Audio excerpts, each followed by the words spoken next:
Gold, trusted gold buyers. మీరు తాకట్టు పెట్టిన బంగారాన్ని విడిపించి ఈ రోజు ఉన్న మార్కెట్ ధరకు కొనబడను. ఒకసారి కస్టడీ ఇచ్చారు, ఓన్లీ ఐఫోన్ రికవరీ అన్నారు. సేమ్ ఐఫోన్ రికవరీ కోసం వాళ్ళు ఫెయిల్ అయితే they cannot ask for the same grounds, fresh grounds. First కస్టడీకి ఇచ్చారు, ఓకే, ఏం రికవరీ చేశారు? ఏమీ లేదండి. మరి చేసినప్పుడు రెండోసారి ఏం చేస్తారు? ఏమీ ఉండదు. అది ఆయన్ని బెయిల్ రాకుండా ఇబ్బంది పెట్టాడు. ఎస్ అండి, బెయిల్ రాకుండా ఒక టెక్నికల్గా వెల్ ప్లానెడ్గా ఆర్గనైజ్డ్గా ప్రతి కేసులోనే ఇదే చేస్తారండి. ఈ 187ని ఇంతకుముందు ఫస్ట్ రిమాండ్ పీరియడ్లో మాత్రమే కస్టడీ అడగాలి, అంటే ఫస్ట్ 14-15 డేస్లో మాత్రమే ఉండేది. బిఎన్ఎస్ఎస్ వెసలుబాటు చేసి 187లో 15 డేస్ పార్ట్లు ఇవ్వచ్చని ఉంది. దాన్ని ఇప్పుడు ఏంటంటే మిస్యూజ్ చేసే అవకాశాలు ఎక్కువ ఉన్నాయండి. బెయిల్ రాకుండా ఉండడానికి, అడ్డుపడడానికి కస్టడీ పిటిషన్ పెండింగ్ ఉంది.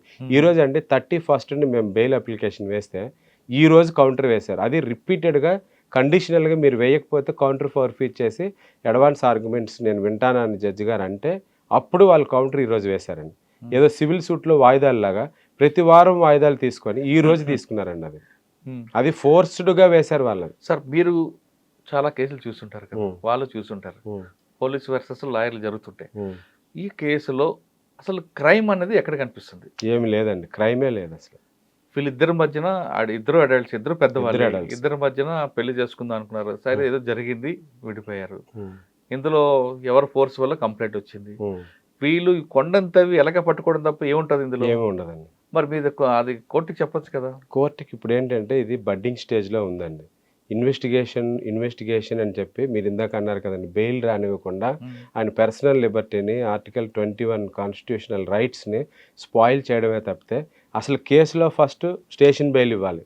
దాన్ని మార్చి దీన్ని సెక్షన్స్ పెద్దవి చేసి బెయిల్ రానివ్వకుండా అది ఉంచే టార్గెటే తప్పితే ఏమీ లేదండి. సరే, సజ్జనార్ గారు ఎందుకు టార్గెట్ తీసుకుంటారండి ఈయన్ని? సజ్జనార్ గారు ఒకటేమంటున్నారంటే ఈయన పేపర్ పబ్లిషింగ్ న్యూస్ మీడియాకి ఈయన ఇచ్చారని ఆయన అనుకుంటున్నారు.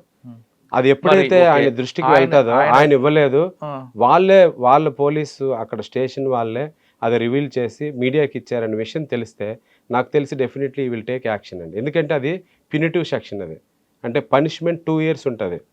ఎవరైనా ఎఫ్ఐఆర్లో పేరు పెట్టినా ఆ ఎఫ్ఐఆర్ని పబ్లిక్ పార్ట్ ఈరోజు అండి ఎఫ్ఐఆర్ అల్టర్ అయ్యి సెక్షన్స్ మార్చి పెద్ద సెక్షన్స్ పెట్టినా ఈ రోజుకి కూడా అది పబ్లిక్ పార్టీల్లో ఉంది, సిటిజన్ పార్టీల్లో పెట్టకూడదు. అది పబ్లిక్ డొమైన్ రాకూడదు కదా, రాకూడదు అసలు. అది వైలేషన్ అండి. అది పరమవీర్ సింగ్ వర్సెస్ బలిజిత్ సింగ్ అది క్లియర్గా చెప్తుంది. సీసీటీవీ ఫుటేజ్లు, రికార్డులు, నెక్స్ట్ ఇటువంటివి ఏదైతే 72 అంటే అఫెన్సెస్ ఉమెన్కి సంబంధించినవి రివీల్ చేయకూడదు. నెక్స్ట్ పోక్సో యాక్ట్లో కూడా సెక్షన్ 24 చెప్తుంది.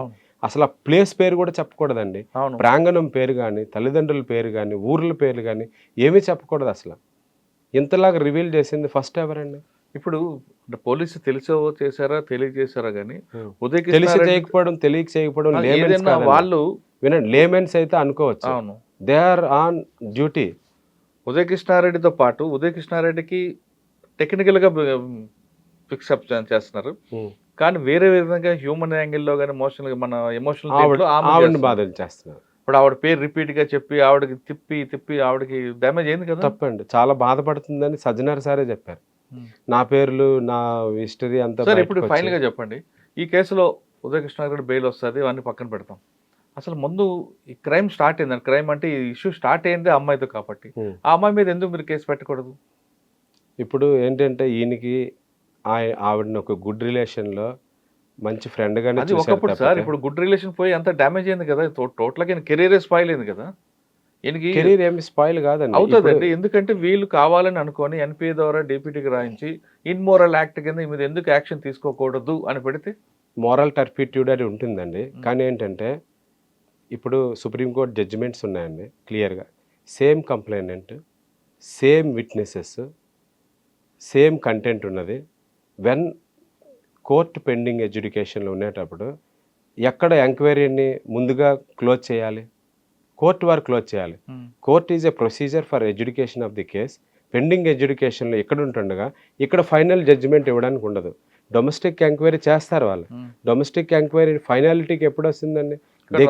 They cannot conclude that final. వాళ్ళు కంక్లూడ్ చేయడం కాదు, కోర్టు నుంచి రావాలి. కోర్టు నుంచి ఎప్పటికి వస్తుందండి? అది ఇయర్స్ పడుతుంది. అంతవరకు they cannot take any final article 311 క్లియర్గా చెప్తుందండి, any public servant or any person cannot be suspended until and unless enquiry completion. Right sir, దానికి ఒప్పుకుంటా. ఈ 3 సంవత్సరాలు ఉదయ కృష్ణారెడ్డికి పరిస్థితి గౌరవంగా ఉంటుందా లేదా ఆర్థికంగా కానీ అన్నిట్లో? ఆర్థికంగా అయితే ఒక దెబ్బతింటాడు. కెరియర్ లో ఉండాల్సిన వ్యక్తి సడన్ గా వైకుంఠ పాలెం నుంచి పడిపోయినట్టు పడిపోతే ఆయన పరిస్థితి ఎవరండి? కానీ ఏంటంటే ఈ విషయంలోనండి ఉదయ కృష్ణారెడ్డికి ఇది లైఫ్లో ఇంకా గ్రో అయ్యే అవకాశాలు ఉన్నాయి. నేను ఎందుకు చెప్తానంటేనండి, ఆయనకి కష్టాలు కొత్త కాదు. ఈ మోరల్గా డిమోరల్ అవడం, డిఫామేషన్స్, హ్యూమిలియేషన్స్ అన్నీ తెలుసు ఆయనకి. ఇప్పుడు ఏ ఐపీఎస్కి లేని ట్రైనింగ్ ఆయనకు అవుతుంది. సామాన్య మానవుడు ఫాల్స్ ఎక్యుజేషన్తో ఇలా వస్తే ఏ విధంగా ఉంటుంది అనేది ఆయనకి స్పెషల్ ట్రైనింగ్ సెల్ఫ్గా అవుతుంది. సో రేపు పొద్దున్న ఆయన సర్వీస్లోకి వస్తే ఆయన సమాజాన్ని పూర్తిగా పరిశీలించి ఇది అసలు నిజమైన కంప్లైంటా కాదా, మిస్టేక్ ఆఫ్ ఫ్యాక్టా. సజ్జనార్ కూడా అన్నారండి, మీరు ఏమైనా ప్రూఫ్లు ఉంటే ఇవ్వయ్యా, నేను మిస్టేక్ ఆఫ్ ఫ్యాక్ట్ కింద కేసు క్లోజ్ చేస్తానని. ప్రూఫ్లు ఈయన ఎందుకు ఇస్తాడు? ఈయన దగ్గర లేనిది ఏమి ఇస్తాడు ఈయన? ఇప్పుడు good friendship. Crime against women, ఆమె కంప్లైంట్ ఇచ్చింది, ఎవిడెన్స్ ఉందో లేదో కదా, ఈ బడ్డీ నా మీద ఉంటుంది కదా. బర్డెన్ ప్రాసిక్యూషన్ మీదే ఉంటుందండి. అదే వాళ్ళు ప్రూవ్ చేసుకోవడానికి ఏమీ లేవు సాక్ష్యాలు. అందుకనే యాక్చువల్గా టోటల్గా డాక్టర్స్ని ఎగ్జామినేషన్ చేశారు. There is no wounds, nothing was there, ఏమీ లేవని డాక్టర్ సర్టిఫికేషన్ కూడా ఇచ్చేశారు. ఎంటైర్ ఎన్పిఏలో అక్కడ ఏవైతే ఉన్నాయో వాళ్ళు ప్రాంగణంలోని అందరు సాక్షులను విచారించేసారు. ప్రొసీజర్ చేస్తున్నారు. టోటల్గా ప్రొసీజర్ కంప్లీట్ అయిపోయిందండి. Nothing but filing charge sheet. A investigation pending లో లేదండి. అంటే ప్రొసీజర్ పనిష్మెంట్ మాత్రమే ఉంటుంది, ఫైనల్ పనిష్మెంట్ ఉండకపోవచ్చు. అంతేనండి. ఈయన కోర్టు తీసుకురావడం, జైలు తీసుకురావడం, కస్టడీ పేపర్లో రావడం, ఈ ప్రొసీజర్ పనిష్మెంట్. మన ఇండియాలో చాలా కేసులు కూడా అవే కదా, ప్రొసీజర్ పనిష్మెంట్. అందులో ఏదో కేసు అవుతాయేమో. అంతేనండి.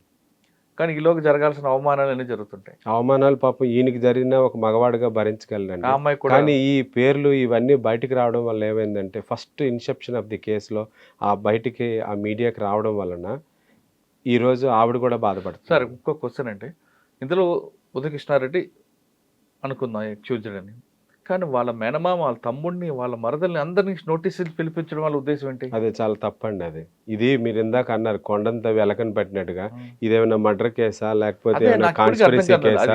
అడల్ట్ కేసు కదండి. పోనీ ఇప్పుడు దారిపోని ఒక అమ్మాయిని ఇలా లాక్కొని ఏదో చేశారంటే మర్డర్ చేసామనండి. ఎన్కౌంటర్ చేయడం పెద్ద విచిత్రం కాదు.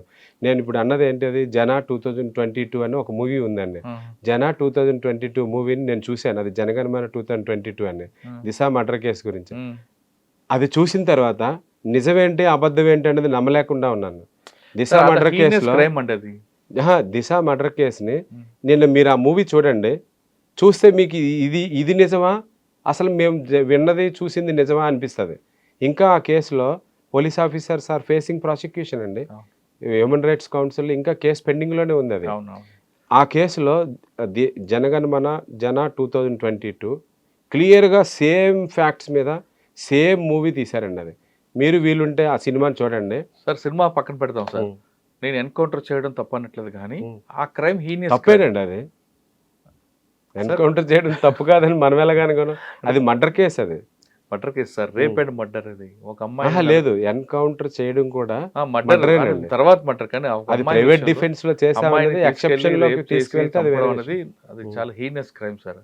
అందులో ఎవరిని క్షమించకూడదు సార్. అది మీరు సాక్ష్యాలు లేవు, కోర్టు విచారణ లేదు, అది నిజమా కాదా అన్నది ఎవరికి తెలుసండి? అక్కడ ఏమైనా జరిగిన ఇన్సిడెంట్ అన్నది కూడా తెలియదు. మీరు ఆ మూవీ వీలుంటే చూడండి సార్.